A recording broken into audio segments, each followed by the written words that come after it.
Midnight, October 1871. 600 armed black men surround a plantation house in South Carolina. Inside, 11 Klan members cower in terror. The same men who lynched freed men for sport. The captain leading this raid, former slave Jim Williams. What happens in the next 60 seconds will disappear from history books for 150 years. Because when those doors kick open, everything white America believed about power, race, and violence shatters. They could never let you know that black soldiers didn't just fight the KKK, they crushed them completely. The year is 1865 and the American Civil War just ended.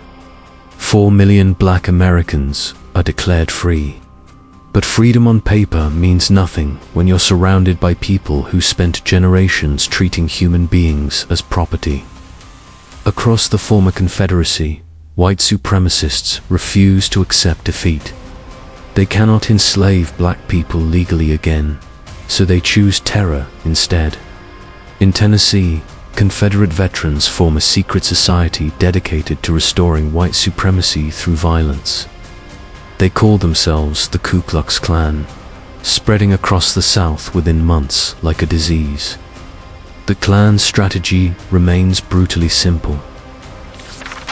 They ride at night, faces hidden under white hoods, targeting anyone representing black freedom. A freedman who dares vote his house burns to the ground.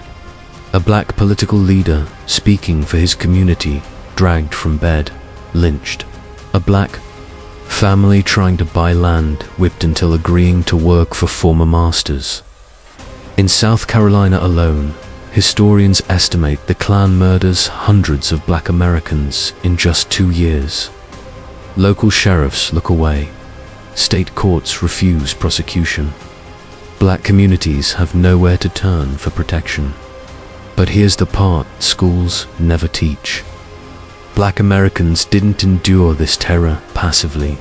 They organized, they strategized, and in several southern states, they fueled white supremacists' worst fear by forming their own militias. These were not vigilante groups or angry mobs. They were official state militia companies, legally authorized and led by black officers. In South Carolina, where black voters helped elect a Republican governor, the militia became majority black by 1870. Men like Jim Williams, Robert Smalls, and Prince Rivers weren't just handed rifles, they were given military rank, legal authority, and the power to arrest terrorists. Think about what this meant. Men enslaved just 5 years earlier were now captains and lieutenants, commanding armed companies. They drilled in formation. They wore uniforms. They had the support of the state government and, at first, the federal government too. For the first time since arriving in America in chains, black communities had organized military power, and white supremacists lost their minds. Southern newspapers exploded in hysteria. They published cartoons depicting black soldiers as savage apes holding guns. Headlines screamed about Negro rule and warned that black militias were planning to massacre white families in their sleep. Former Confederate officers claimed arming black men would unleash race war and chaos. But the truth was far simpler and far less dramatic. Black militiamen were not plotting revenge fantasies or racial violence. They were doing what militias are meant to do, protecting their communities from terrorism. When the Klan entered counties where black militias were strong, they suddenly faced organized resistance instead of defenseless victims.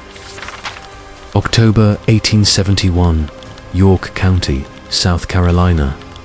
Tension reaches a breaking point. A black militiaman has been lynched by the Klan as a warning. The message is clear: join the militia and die. Most white officials expect black communities to retreat, believing resistance is too dangerous. But Captain Jim Williams has reached his limit. He's watched neighbors terrorized for years. He's seen children orphaned and women widowed. He's heard white authorities justify why they can't end violence. He stops, waiting for permission, and chooses defending his people himself. Williams rallies his company, all 600 men, and begins a night march that becomes legendary in black communities, even as white memory erases it. They move through darkness with military precision. No torches, no sound, only boots hitting dirt roads. Their target, a plantation owned by a known clan leader, a man who bragged openly of involvement in multiple lynchings. Upon arrival, Williams positions men in a full perimeter around the house. No escape, no exit. Then they advance. Doors collapse under assault. Klansmen, who terrorized defenseless families for years, now face rifle barrels held by black soldiers, legally authorized to stand there. Williams and his men arrest 11 Klansmen, pulling them out into night-cloaking shadows, binding hands, and marching them to federal custody. No shot is fired. The mission unfolds with discipline worthy of military praise, and that is what terrifies white supremacists. This isn't a mob, it's an army. Word of Williams' raid spreads like wildfire through South Carolina's black communities. If it worked in York County, it can work everywhere. Within weeks, black militia captains across the state launch similar operations. In Union County, a black officer arrests an entire clan, the 19 men captured in a coordinated midnight raid. In Spartanburg, Klansmen flee to North Carolina before militias reach them. In counties where black militias patrol, Klan violence does not just drop, it almost disappears. The numbers are remarkable. A 90% fall in terrorist attacks wherever black soldiers operate. Not coincidence proof. This is what happens when oppressed communities gain the means to defend themselves. Federal prosecutors seize momentum quickly. By late 1871, they arrest over 600 Klansmen in South Carolina alone. Trials open in federal courts, and for the first time, Klan members face real consequence. Black militiamen testify, naming attackers, recounting crimes, presenting evidence, securing convictions. And the moment they seize power, they strike black militias with ruthless efficiency. Weapons are confiscated, companies disbanded, black officers arrested on trumped-up insurrection, charges, the same charges once used against Nat Turner and Denmark Vesey. The message is unmistakable. Black self-defense becomes illegal the moment it succeeds. Captain Jim Williams, the man who proved organized black resistance could defeat the Klan, is murdered by white supremacists in 1872. His killers face no prosecution, no trial. They walk free, shielded by the very legal system Williams had used months earlier to arrest Klansmen. A lynching, plain and simple. And the message echoes to every black leader in the South. This is what happens when you win. Then comes the final insult, the one lasting over a century. Historians erase the story. Textbooks claim Reconstruction failed because black people were unprepared for freedom, too ignorant to govern themselves. They assert the period descended into chaos and corruption, ignoring that black militia companies had restored order by defeating terrorists. They write of Reconstruction's tragedy without acknowledging the real tragedy.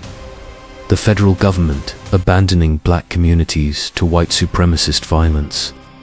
For 100 years, American children preventing black communities from arming themselves. Every restriction on assembly, every ban on black organization, every legal barrier to black self-defense, it all traces Back to the terror white supremacists felt when they saw black soldiers win. The entire architecture of Jim Crow. Violence depended on black defenselessness. Lynchings could only happen in communities that had been stripped of weapons and organization. The Klan could only ride when they knew their victims couldn't shoot back. The story of Captain Jim Williams and the black militia companies isn't just forgotten history. It's not just a detail that slipped through the cracks of historical memory. It's suppressed history, actively erased because it proves something that white supremacy cannot tolerate. When black communities have resources, organization, and the means to defend themselves, they don't just survive racist violence. They defeat it. They don't need white saviors, or charity or gradual progress granted from above. They need white society to stop actively blocking their power. Jim Williams showed us that armed resistance works. He proved that black self-defense isn't terrorism or chaos or revenge. It's justice. He demonstrated that with organization, discipline, and legal authority, black Americans could protect their communities, arrest their oppressors, and build a different kind of South. And white America couldn't let that story survive because it would give every future generation of black people a blueprint for resistance. So the next time someone tells you that Reconstruction failed or that the Klan was invincible or that black Americans were passive victims waiting for white people to save them, remember October 1871. Remember 600 black soldiers marching through the darkness. Remember Captain Jim Williams kicking down doors and arresting terrorists. Remember the 90% drop in Klan violence wherever black militias operated. Remember that for one brief moment, black military